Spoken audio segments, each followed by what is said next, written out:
الفكر يا إنسان لو أطلقته متأملا في قدرة الرحمن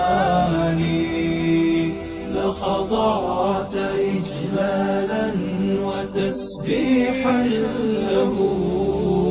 سبحانه رب عظيم الشان يعلو ولا يعلى وجل علوه وصفاته كملت بلا نقصان.